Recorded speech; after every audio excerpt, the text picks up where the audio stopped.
Bapak, Ibu, Saudara sekalian, mari kita awali dalam doa pemberitaan firman Tuhan.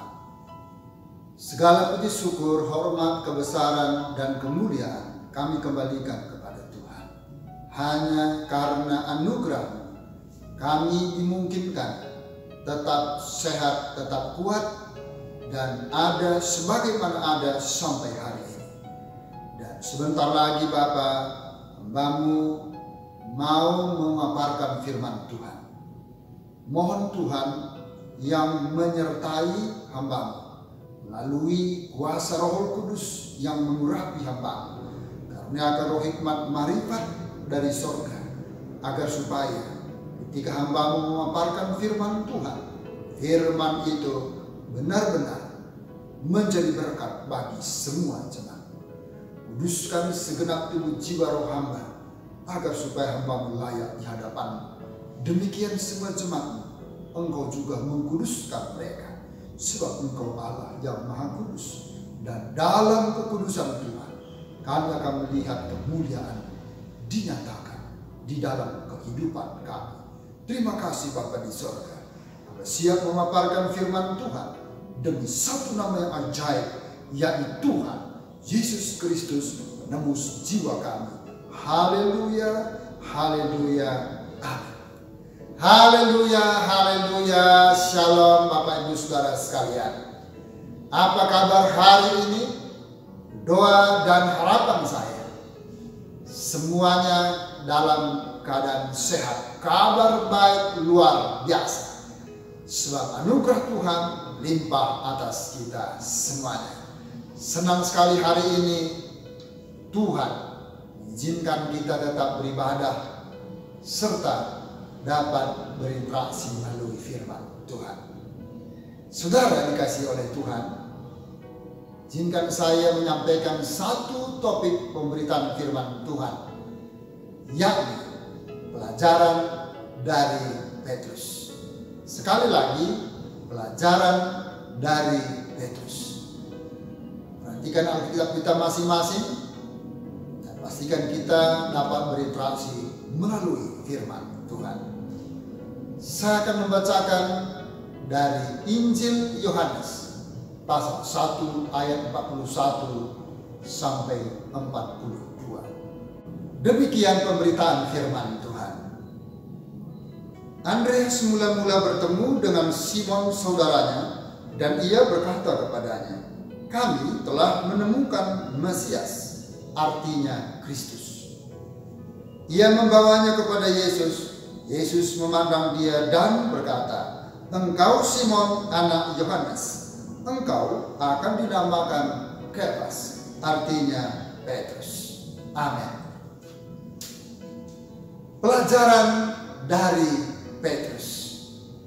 Saudara dikasih oleh Tuhan, Petrus adalah tokoh besar dalam gereja mula-mula, tokoh besar di dalam abad permulaan. Dan bukan saja tokoh besar dalam abad permulaan, tetapi tokoh besar di dalam kekristenan di sepanjang masa. Walaupun tentunya Tuhan Yesus adalah tokoh sentral di dalam seluruh peradaban manusia, tokoh sentral dalam Alkitab, dan tokoh sentral di sepanjang masa. Petrus yang adalah murid Tuhan Yesus yang mula-mula, maka kemudian tidak dapat disangkal bahwa dia adalah tokoh penting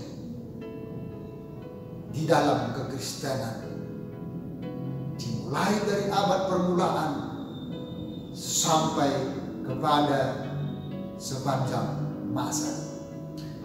Kalau kita perhatikan nama Petrus di dalam perjanjian baru, maka sudah sangat familiar. Mulai dari Injil Matius, Markus, Lukas, dan Yohanes, kisah para rasul, nama Petrus sebuah nama yang sangat familiar di tengah-tengah kekristenan.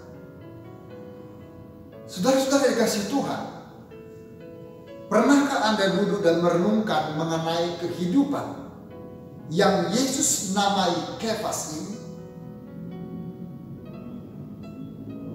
Jika kita melihat kehidupan Petrus, maka ada banyak sekali pelajaran yang bisa kita petik di dalamnya dan menjadikan esensi dalam perjalanan iman kita kepada Tuhan.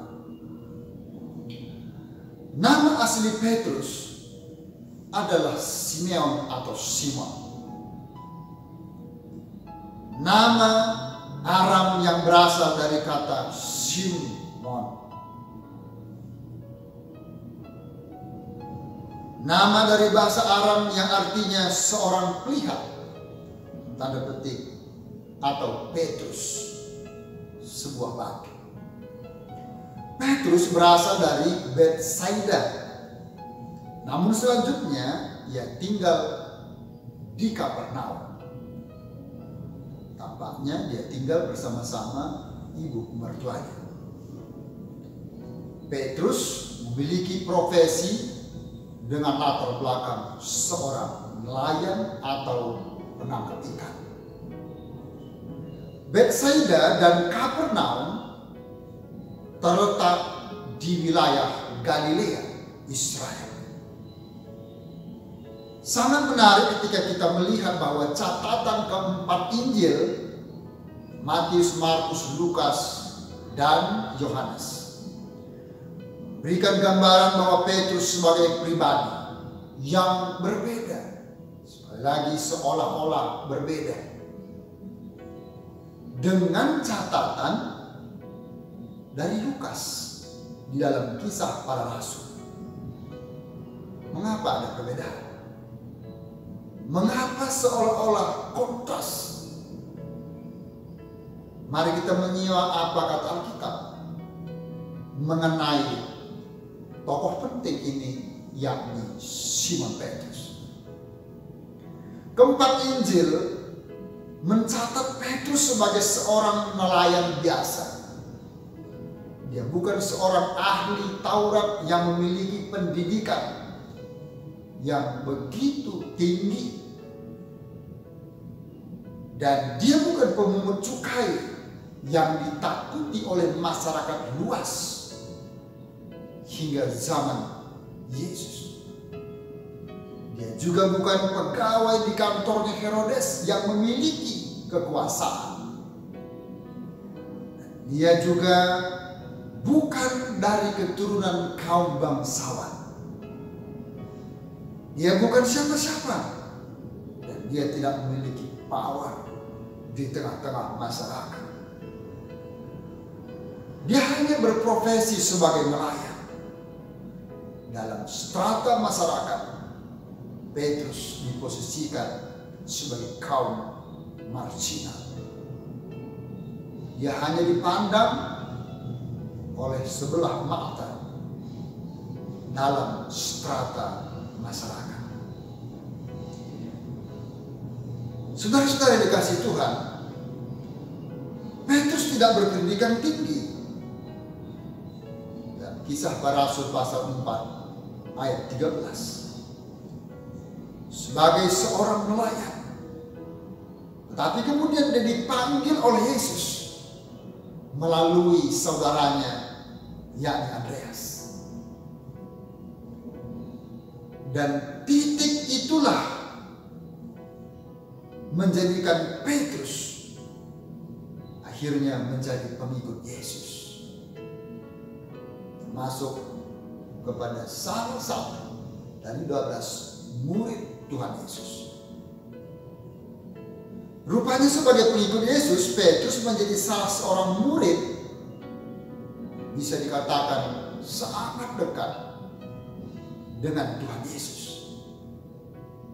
Paling tidak ada 3 murid yang paling dekat dengan Yesus. Mereka adalah Yohanes, Yakobus, dan Petrus sendiri. Salah satu bukti kedekatan itu adalah ketika Yesus dimuliakan di atas gunung. Ia menyuruh semua murid menunggu di kaki gunung. Ia hanya mengajak ketiga orang ini pergi ke gunung bersama dengan Petrus. Selain itu, Petrus pun terkenal dengan sangat pemberani. Saudara, hanya Petrus yang berani menantang Yesus untuk memampukan dia berjalan di atas air. Sungguh luar biasa. Sementara murid-murid yang lain sedang dalam ketakutan. Dalam Matius pasal 14 ayat 22 sampai 33. Kemudian Yesus mengabulkan permintaan dari Petrus untuk berjalan di atas air. Selanjutnya Petrus seorang yang sangat cepat merespon atau menanggap atas setiap pertanyaan yang disampaikan oleh Tuhan Yesus. Petrus adalah murid yang menjawab pertanyaan Yesus. Engkaulah Mesias, Anak Allah yang hidup. Dan semangat Petrus tidak diragukan lagi dalam hampir setiap momentum kebersamaannya dengan Yesus dan para murid. Ini sungguh luar biasa bagaimana sifat-sifat Petrus yang diekspos oleh Alkitab. Namun demikian, Petrus juga tidak luput dari unsur-unsur kelemahan. Ia banyak berbicara tetapi terlalu sedikit berpikir. Terlalu sedikit pertimbangan. Secara psikologis kemungkinan besar ia adalah seorang yang berkarakter sanguinis. Sebagai seorang yang menyala-nyala, yang lambat berpikir tetapi cepat untuk bertindak dan berkata-kata, Petrus pada akhirnya justru menjadi orang satu-satunya dari semua murid Tuhan Yesus yang pernah menyangkal Yesus sampai 3 kali. Padahal di antara semua murid, Petruslah yang paling vokal, yang pernah mengumbar janji dengan berkata, sekalipun aku harus mati bersama-sama engkau, katanya kepada Yesus, aku tak akan menyangkal engkau. Dicatat dalam Matius pasal 26 ayat 35. Injil Markus juga menambahkan bahwa Petrus menyatakan hal tersebut dengan lebih bersungguh-sungguh. Lukas menceritakan bahwa Petrus berjanji, Tuhan, aku bersedia masuk penjara dan mati bersama-sama dengan engkau. Lukas 22 ayat 33. Tetapi apa yang terjadi? Murid paling vokal ini ternyata menyangkal Yesus. Semua pernyataan atau statement yang dia sampaikan tidak terwujud. Murid yang paling vokal ini ternyata menyangkal Tuhan Yesus. Petrus yang adalah murid terdekat dengan Yesus justru sekarang telah menjadi seorang pengkhianat di hadapan Yesus. Injil Yohanes menceritakan bahwa pasca Yesus ditangkap dan dieksekusi mati, maka Petrus telah meninggalkan semua panggilan dan atribut kekristenannya dan kembali lagi menjadi seorang pelayan sebagaimana profesi awalnya. Saudara-saudara yang dikasihi Tuhan, fakta ini berbicara bahwa dia sudah kembali ke kehidupannya yang lama, yaitu kehidupan sebelum berjumpa dengan Yesus, yaitu kehidupan sebelum dia mengenal Yesus, sebelum dia diikut sertakan, sebelum ditahbiskan menjadi salah satu murid dari Tuhan Yesus. Inilah Petrus yang digambarkan dalam keempat Injil. Inilah potret daripada Petrus. Dan itu dipublikasikan dalam keempat Injil, Matius, Markus, Lukas, dan Yohanes. Lalu pertanyaannya, bagaimana potret Petrus dalam kitab Kisah Para Rasul? Rupanya rekam jejak Kisah Para Rasul tentang Petrus berbeda kontras sangat tajam dengan kehidupan Petrus sebelumnya yang dicatat dalam keempat Injil. Kisah para rasul tentang Petrus berbeda sangat tajam. Petrus adalah orang yang berdiri dengan sangat berani bersama murid-murid yang lain. Kemudian Petrus berkhotbah di hadapan orang-orang Yahudi. Kisah Rasul pasal 2 ayat 41. Kisah para rasul ini mencatat bahwa sekali Petrus berkhotbah ada 3.000 jiwa, ada 3.000 orang yang menerima Yesus Kristus adalah Tuhan dan Juru Selamat secara pribadi. Wow, ini sungguh luar biasa, ini spektakuler. Mana luar biasa Tuhan memakai Petrus untuk menyampaikan kabar baik, kabar keselamatan yang datangnya dari Tuhan Yesus Kristus. Yang percaya katakan amin. Haleluya, puji nama Tuhan. Saudara, selain itu ia menjadi pemimpin dalam gereja di kota Yerusalem. Tentu saja bersama dengan rekan-rekan sesama para rasul.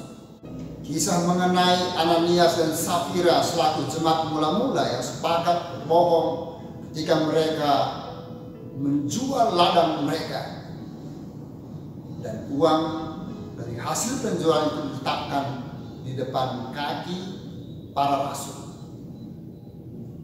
memperlihatkan bagaimana otoritas Allah yang berlaku bagi Rasul Petrus yang sungguh luar biasa. Saudara-saudara yang dikasihi Tuhan,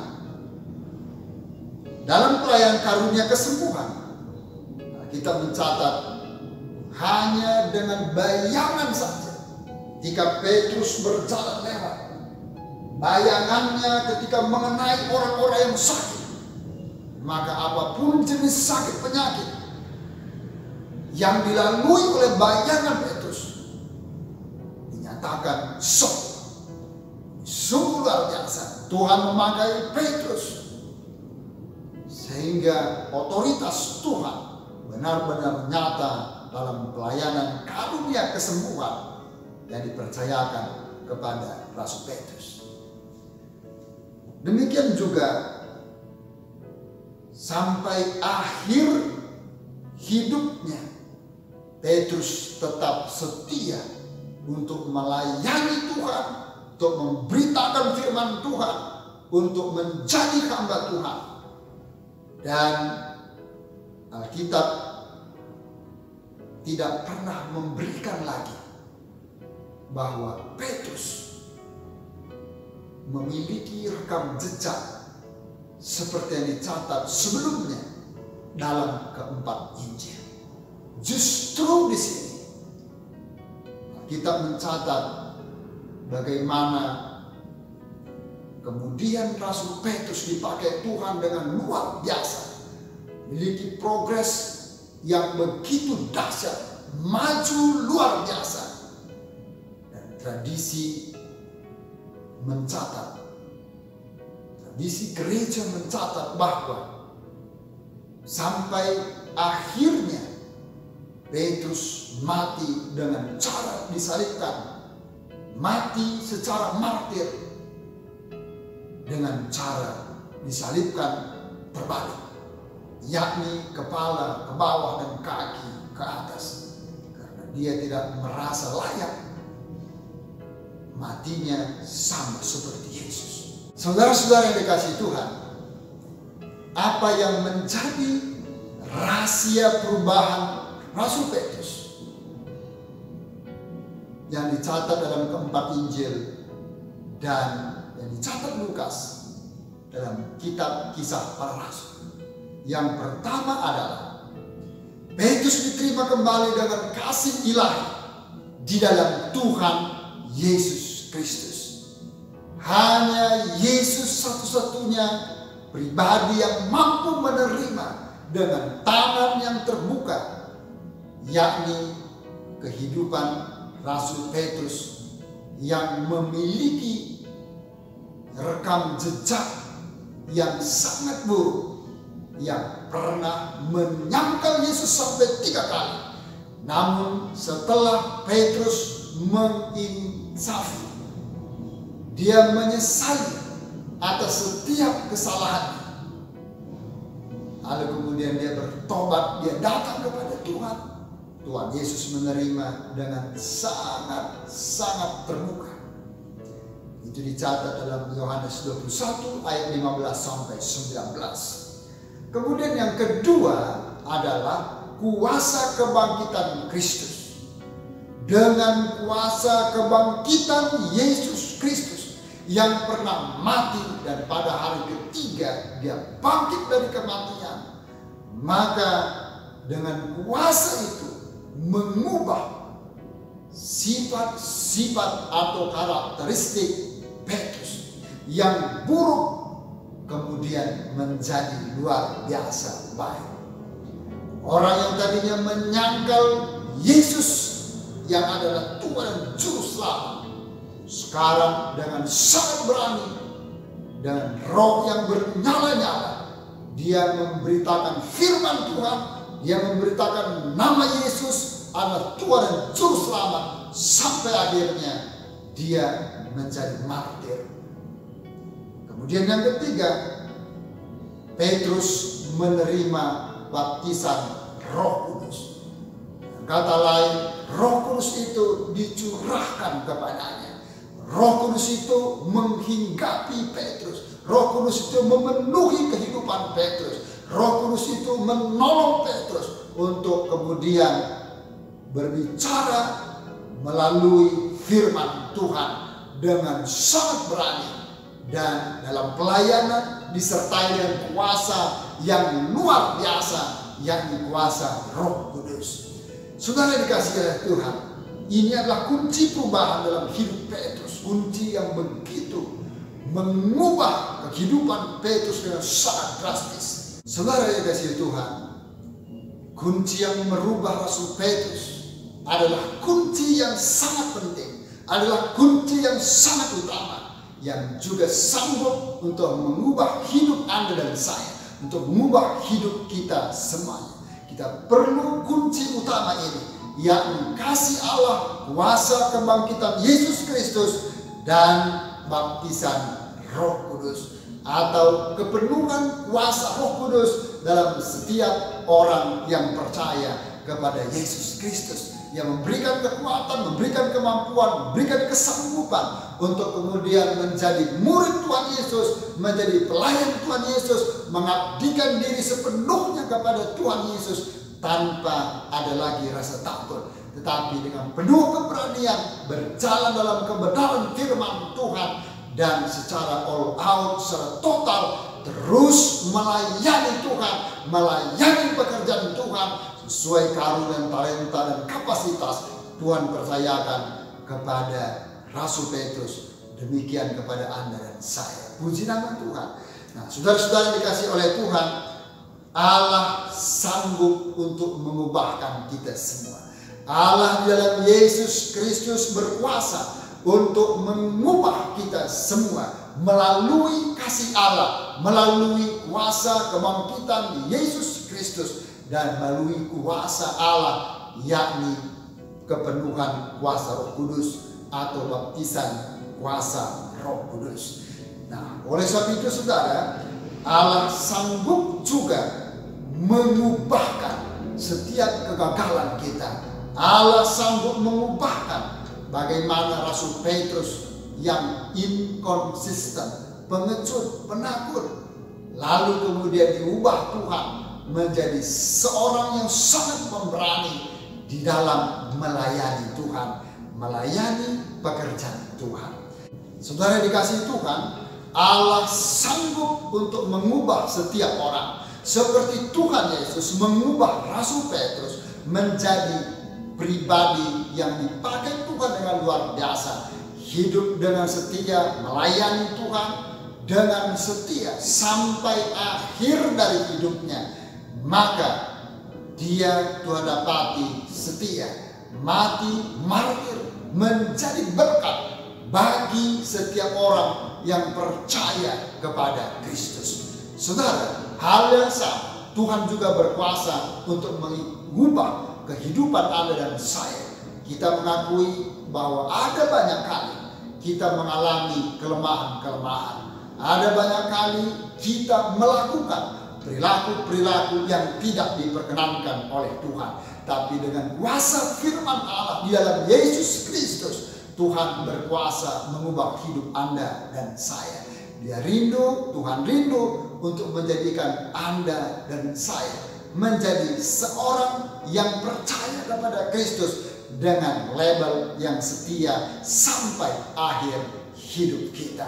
Untuk menjadi berkat, menjadi pemenang, bukan menjadi pecundang, tapi terus menjadi berdampak bagi sesama dan bagi Tuhan.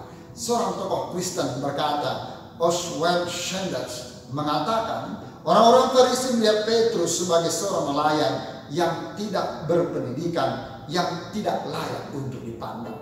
Tetapi Yesus Kristus melihat Petrus sebagai seorang pemimpin besar yang mampu untuk menunggang balikan isi dunia.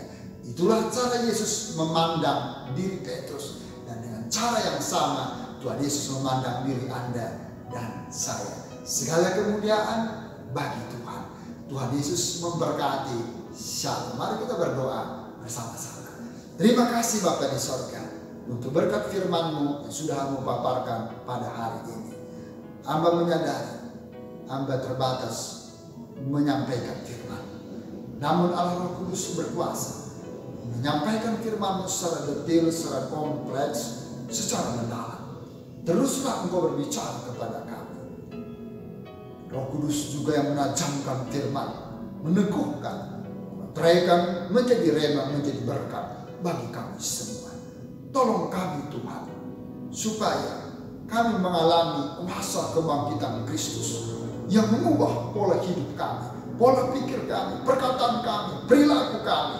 Sehingga kami boleh menjadi berkat di dalam kehidupan kami sehari-hari, di tengah-tengah sesama kami manusia, dan terlebih bagi Tuhan. Terima kasih Bapa di surga. Dan selanjutnya Allah Roh Kudus yang memampukan kami untuk dapat menjadi berkat bagi sesama kami dan terlebih bagi Tuhan. Terpujilah nama dari kekal sampai kepada kekal. Sekarang Bapak Ibu Saudara yang terkasih, mari kita merendahkan kedua tangan kita untuk menerima berkat dari Tuhan. Dengan iman terima dan bawalah pulang limpahan anugerah damai sejahtera dari Allah Bapa di surga, cinta dan kasih sayang dari Yesus Kristus Tuhan dan penebus jiwa kita, serta persekutuan Allah Roh Kudus turun memenuhi, menyertai, menghibur, menolong, menguatkan, memberkati, dan menyelamatkan kita semuanya. Mulai hari ini, besok, sampai Maranatha Tuhan Yesus datang untuk kedua kalinya. Dalam nama Tuhan Yesus Kristus, tamatkan ibadah kami dengan penuh ucapan syukur dan terima berkat Tuhan. Semua yang percaya katakan haleluya, amin. Tuhan Yesus memberkati. Shalom.